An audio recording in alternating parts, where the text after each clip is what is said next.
നന്ദ്യാട്ട് ഇപ്പോൾ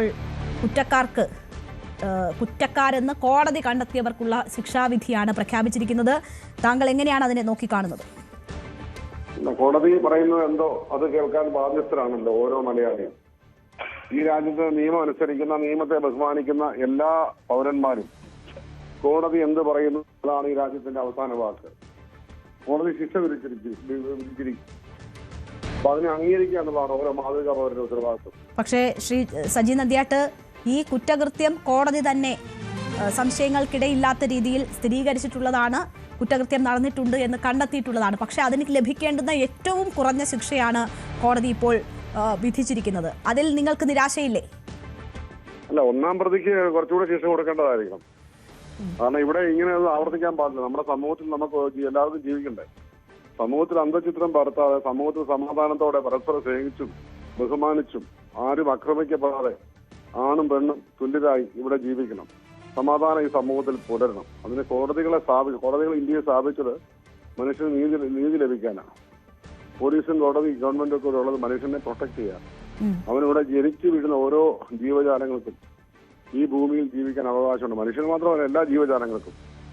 ഇവിടെ തെറ്റ് ചെയ്യുന്നവൻ ശിക്ഷിക്കപ്പെടണം, അല്ലെങ്കിൽ സമൂഹത്തിൽ അരാജകത്വം ഉണ്ടാവും.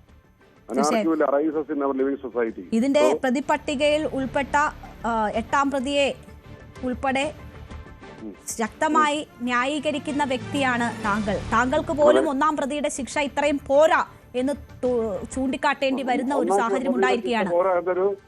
അതെ, 1ാം പ്രതിയുടെ ശിക്ഷ കുറച്ചുകൂടെ കൂട്ടേണ്ടതായിരുന്നൊരു അഭിപ്രായം എനിക്കുണ്ട്. എന്നാലും എന്റെ കോടതി പറഞ്ഞത് അത് മനസ്സാക്കി ഞാൻ തയ്യാറായ as A citizen of India നമ്മൾ ചെയ്യണം. അതല്ലേ മാതൃകാ പൗരൻ. ഒരു പൗരന്റെ പ്രധാന ഉത്തരവാദിത്വം എന്താണെന്നറിയോ? അതിജീവിതയ്ക്ക് നീതി കിട്ടിയില്ല എന്ന തോന്നലാണോ താങ്കൾക്കും ഉള്ളത്? അതിജീവിതയ്ക്ക് നീതി കിട്ടണമെങ്കിൽ യഥാർത്ഥ ഗൂഢാലോചനക്കാർ വെളിയിൽ വേണം. ഈ പൾസറിയെ പറഞ്ഞു വിട്ടില്ലേ, ദിലീപല്ലെന്ന് കോടതിക്ക് മനസ്സിലായല്ലോ. അപ്പൊ പിന്നെ അതിനെക്കുറിച്ച് ചർച്ച കൊണ്ടുപോകണം കേട്ടോ.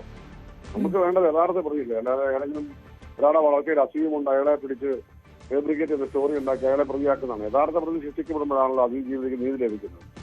ഒരു നിരപരാധി ശിക്ഷിച്ച അല്ല നമുക്ക് അതിജീവിതയ്ക്ക് നീതി വാങ്ങിക്കൊടുക്കുന്നത്. ഇപ്പോൾ ഈ കുറ്റകൃത്യത്തിൽ നേരിട്ട് ഇടപെട്ടിരിക്കുന്ന പ്രതികൾ അത് കോടതി കണ്ടെത്തിയിട്ടുള്ളതാണല്ലോ. ഇവർ കുറ്റക്കാരാണെന്ന് കണ്ടെത്തിയിട്ടുള്ളതാണല്ലോ. അവർക്ക് പരമാവധി ശിക്ഷയില്ല എന്ന് പറയുമ്പോൾ അതിജീവിതയ്ക്ക് ആ രീതിയിൽ നീതി കിട്ടിയില്ല എന്നതാണോ?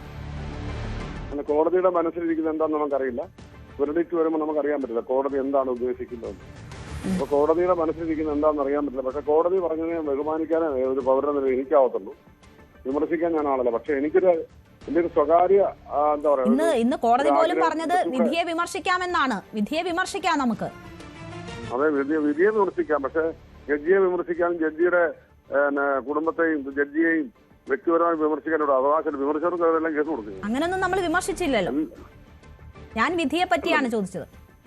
അല്ല, നിങ്ങളുടെ കാര്യമല്ലേ പറഞ്ഞു. ആങ്കർ ബഹുമാനത്തെ ആങ്കർ ക്ഷമിക്കുക. ഞാൻ പറഞ്ഞു ഇവിടെ കുറച്ച് ആൾക്കാരുണ്ട്, നിങ്ങളാണെല്ലാം എന്ന് ഓർത്ത് നടക്കുന്ന കുറെ ആൾക്കാരുണ്ട്. അവര് കോടതിയിൽ നിന്ന് ജഡ്ജിയൊക്കെ വളരെ മോശമായി ചിത്രീകരിക്കുക. അവര് പണം വാങ്ങിയാണ് വിധി പറയുന്നതൊക്കെ തരത്തിൽ കമന്റ് ബോക്സും അതിനുള്ളൊരു കാരണം ഉണ്ടാക്കുന്ന കുറെ ആൾക്കാരുണ്ട്. അവർക്കെതിരെല്ലാം ഞങ്ങൾ കേസ് കൊടുക്കും.